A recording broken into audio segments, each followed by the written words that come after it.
Olá, minhas amigas, olá, meus amigos. Aqui estamos nós de volta, finalmente com uma vinheta. Vocês devem ter reparado, construindo aos poucos este canal Olá, Catio, destinado aos estudos, aos conhecimentos, que tomam por base, por fundamento, este livro, A Mensagem Reencontrada, ou O Relógio da Noite e do Dia de Deus, escrito pelo pintor, pelo poeta, pelo alquimista francês do século XX, Louis Catio. Obra sapiencial e também um texto oracular que se consulta ao acaso, como sempre se fez ao longo de milhares de anos com esse tipo de livro. Nesse caso específico, nós podemos usar uma espátula ou mesmo um dedo para abrir o livro em algum lugar que a gente não sabe e assim a gente recebe uma resposta, uma orientação e pouco a pouco uma instrução bastante profunda. Nesse vídeo nós vamos dar sequência à apresentação dos elementos básicos daquilo que pode ser chamado de lado oculto do cristianismo, conforme o que foi exposto no vídeo número 1 dessa playlist, a playlist Cristianismo Oculto. Então, esse é o vídeo de número 2 e eu recomendaria a quem quiser acompanhar melhor esse tema, esse assunto, assistir primeiro aquele vídeo. Depois, pode assistir o número 2. E aquele vídeo número 1 terminava citando a gnose, ou seja, o conhecimento secreto contido nas escrituras cristãs e que ao longo dos séculos foi sendo esquecido até que a letra, ou seja, a leitura literal do Antigo e do Novo Testamento, da Bíblia, dos Evangelhos, enfim, suplantou o Espírito. A interpretação literal, esquemática, rígida das Escrituras substituiu a palavra viva transmitida pelos profetas. E no versículo 104 do capítulo 36, aliás, capítulo não, é livro 36, os capítulos da Mensagem Encontrada são chamados livros. No versículo 104 do livro 36, da Mensagem Encontrada, nós confirmamos esse estado de coisas porque podemos ler o seguinte. Vamos lá. Vamos ler o versículo 104. Abre aspas. Aqueles que somente veem a letra das Escrituras reveladas, permanecem nas trevas da fé cega e combatem cegamente, em nome de Deus, a verdade de Deus, que floresce sobre a terra para a salvação dos homens. E na sequência, na linha de baixo, no versículo seguinte, 105 linha, ainda se pode ler o seguinte: os argumentadores, abre aspas, né? Os argumentadores substituíram os profetas de Deus e os inteligentes expulsaram os seus sábios e os seus santos. Fecha aspas. E isso, como dissemos no vídeo anterior, não é um processo que ocorreu somente com o cristianismo, mas é o destino de toda linha espiritual, de toda igreja exterior que perde a sua escola interior, secreta. E a consequência é a cristalização daquela igreja exterior num moralismo, cheio de exortações ao bom comportamento, bem intencionado, porém impotente. Nós dissemos é importante ser moral, é importante ser ético, mas não é a ética nem a moral que vão tornar o homem imortal novamente. Antes de seguir adiante, a partir desse ponto, eu quero enfatizar mais uma vez que todas as colocações que vão ser apresentadas aqui são basicamente a reprodução de um comentário que se encontra aqui, no Livro de Adão, El Libro de Adán, obra que ainda não foi traduzida para o português, que é uma coletânea de comentários e de artigos de Carlos del Tillo. Esse é o nome hispanizado de Charles Dugworth, que com seu irmão Emmanuel Dugworth foi contemporâneo, foi amigo de Louis Cattiot e pioneiro no reconhecimento do sentido profundo daquela mensagem reencontrada que no tempo dele, isto é, em meados do século XX, estava vindo à luz. Então, a partir da proximidade com a mensagem, o Charles e o Emmanuel fizeram muitos textos, comentários, enfim. E estão reunidos uma parte desses comentários do Charles nesse livro, e tudo que eu vou expor aqui está aqui, no Livro de Adão. E, dito isso, vamos em frente. Nós tínhamos parado na advertência feita por Jesus aos intérpretes exotéricos, literalistas da Torá, o livro sagrado da tradição hebraica. É uma famosa passagem do Evangelho em Lucas 11, 52. E lá é possível ler o seguinte, abre aspas, ai de vós, doutores da lei, que vos tendes apoderado da chave da gnose. Vós mesmos não entrastes, e aos que iam entrar, os impedistes.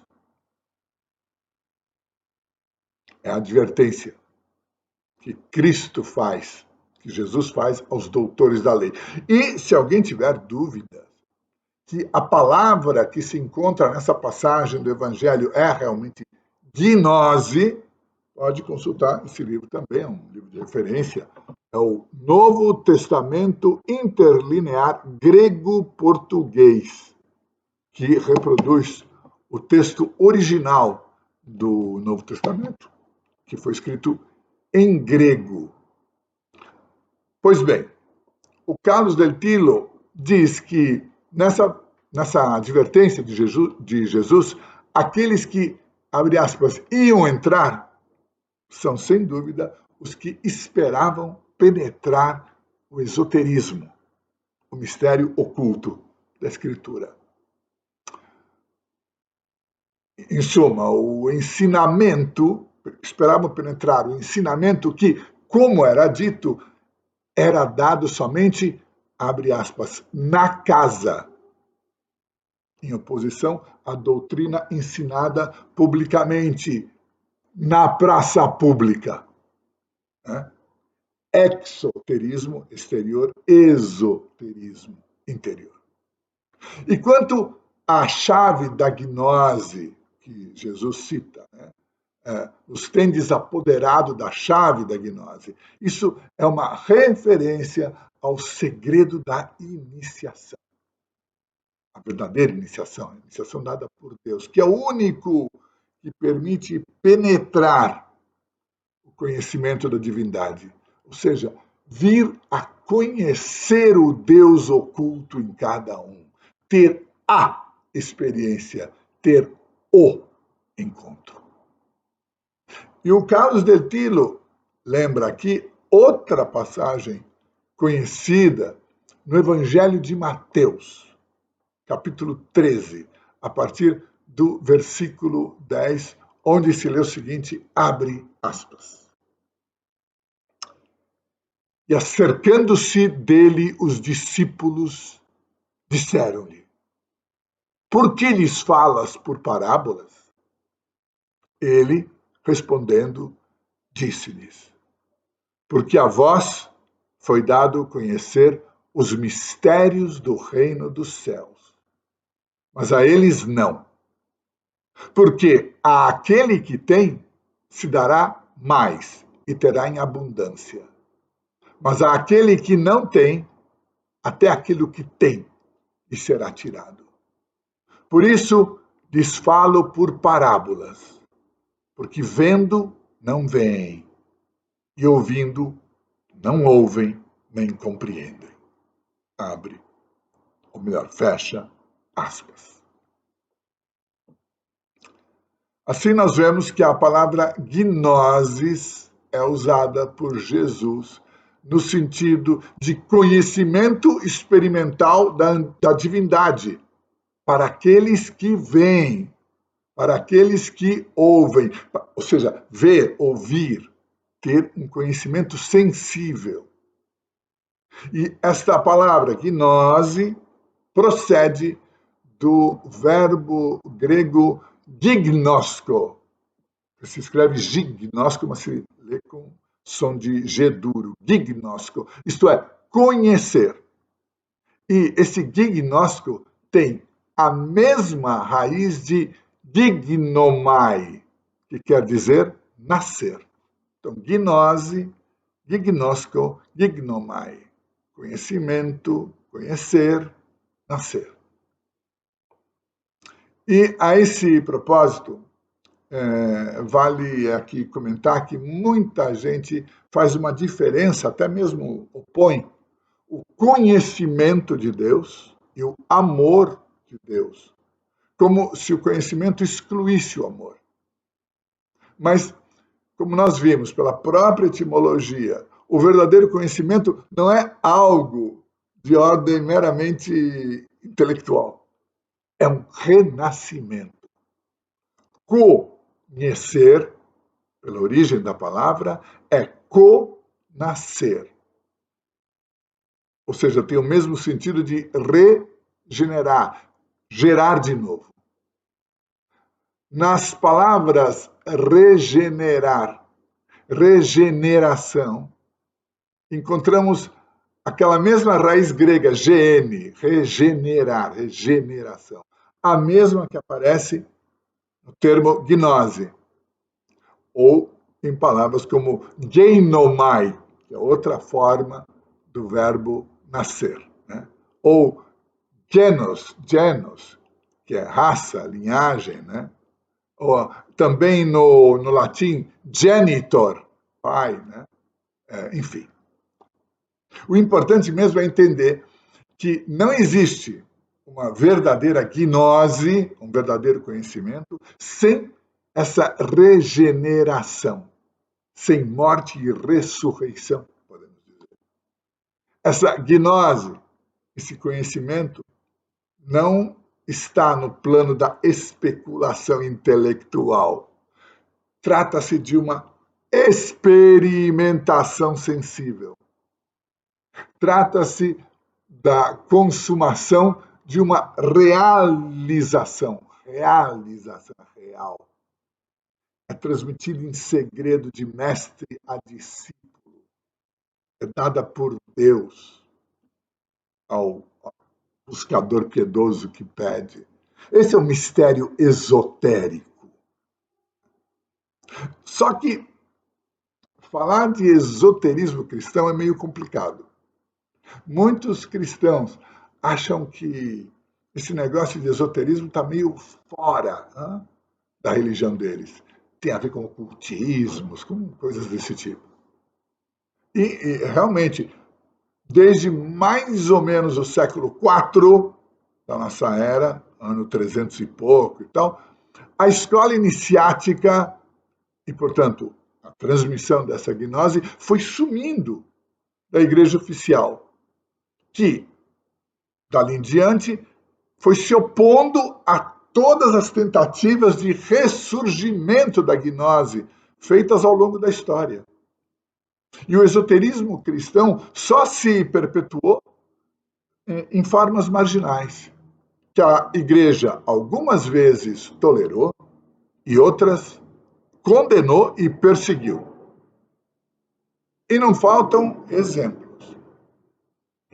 A implacável destruição dos textos antigos, da sabedoria antiga, no início do cristianismo. A história da Ordem dos Templários, fundada por São Bernardo e logo aniquilada ferozmente.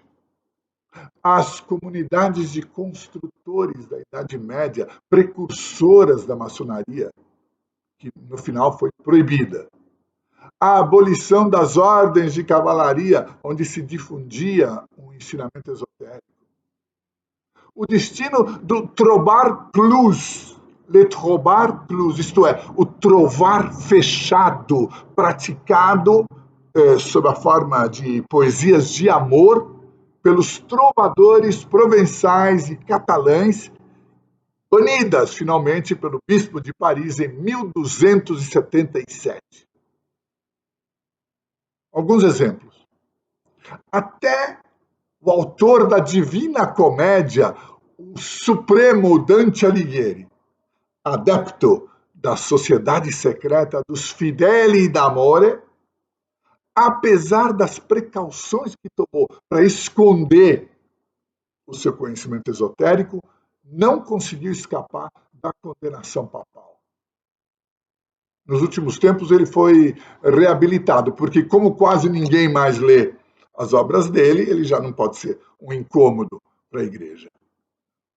E assim, ao longo da história, nós podemos ouvir os gritos dos assim chamados hereges, perseguidos, encarcerados, condenados e assassinados indiscriminadamente. E foi assim que a igreja exterior, exotérica, foi esterilizada e, pouco a pouco, privada de inspirados autênticos, capazes de restabelecer nela o mistério que a animou desde o começo. Vou tomar de novo a mensagem reencontrada para ler os versículos 24 e 24 linha do livro 27. Então, vou lá no livro 27, procuro os versículos e leio o seguinte. A aristocracia cristã do conhecimento foi decapitada já no começo. E os símbolos, pessoas, rituais e sacramentos substituíram a realidade transcendente do mistério divino.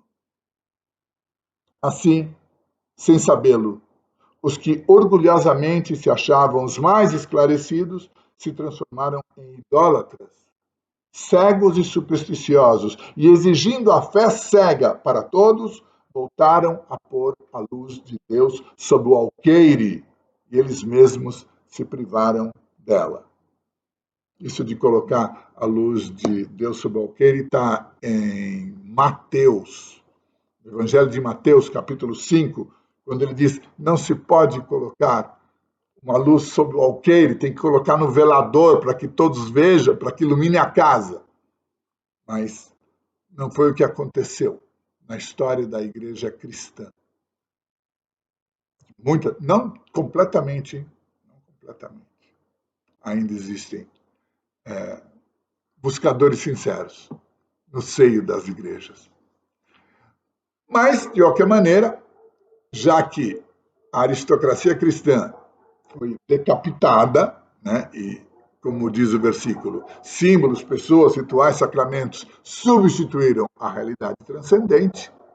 Então, muita gente, muitos do lado de fora, que estavam expulsos, que estavam perseguidos, tentaram recuperar esse esoterismo que os próprios cristãos estavam rejeitando ou estavam negando. E com isso se criou, com uma certa frequência, uma confusão em relação ao que seria exatamente o esoterismo cristão.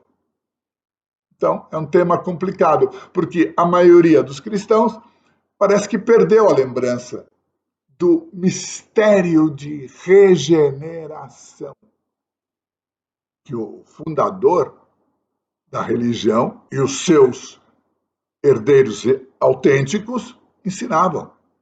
Então,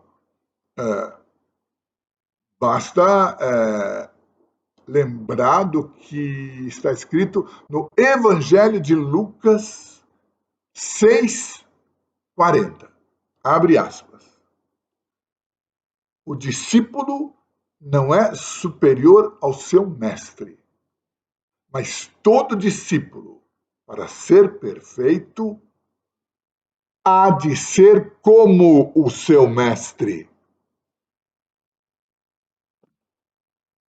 E o mestre ressuscitou, que é uma alusão à regeneração. Bom, quem discorda pode argumentar que a igreja não condenou as experiências místicas dos santos. Pelo contrário, até as exaltou. E isso é verdade. Porém, a experiência mística não pode ser confundida com a realização integral proposta pelo cristianismo, que, como nós acabamos de ver, é ser igual ao mestre. A experiência mística pode proporcionar participações em espírito com a divindade celeste. São momentâneas, são fugidias e tendem, naturalmente, a desencarnar. A desencarnação do homem é uma experiência mística, não palpável, não corporal. Em troca, a realização integral opera a encarnação da divindade na natureza humana. Natureza humana purificada e regenerada em corpo, espírito e alma glorificados.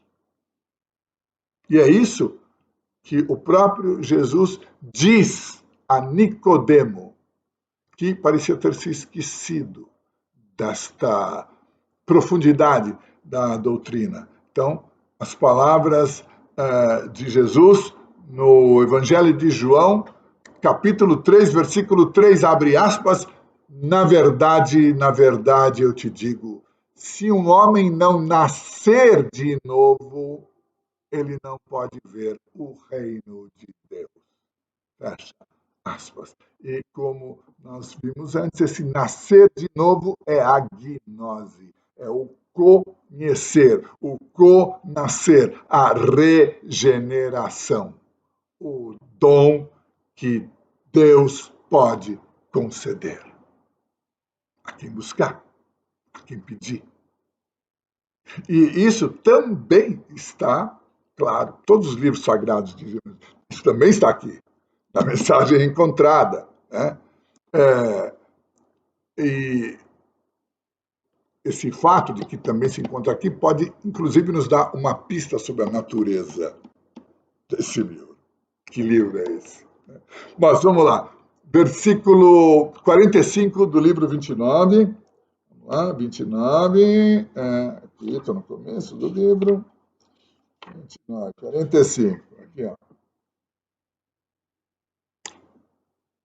Abre aspas. Não desejamos abandonar o nosso corpo para nos dissolver nos limbos do começo. Desejamos purificá-lo e consolidá-lo com a ajuda de Deus para poder habitá-lo eternamente. Fecha aspas. Consolidá-lo. Esse verbo não está aí ao acaso, é importante. Não existe uma palavra colocada ao acaso nos livros revelados. Tudo é significativo. Assim, se nós nos aprofundarmos sem preconceitos na nossa própria tradição, essa é a pergunta final do Carlos Del Tilo no comentário. Se a gente se aprofunda, quem pode negar seriamente a origem esotérica do cristianismo? O apóstolo São Paulo, na carta aos Efésios, capítulo 3, versículo 3, escreveu o seguinte, abre aspas, por revelação Literalmente, no texto original, a palavra grega é por Apocalipse foi-me dado conhecer o mistério.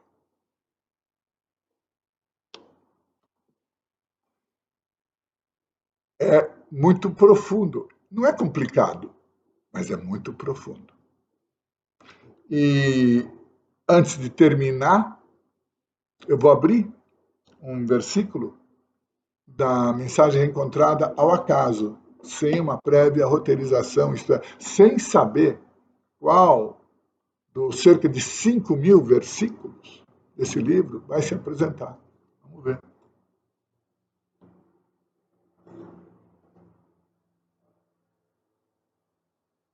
Livro 13, versículo 16. Ensina-nos as preces vigorosas como o cio do amor.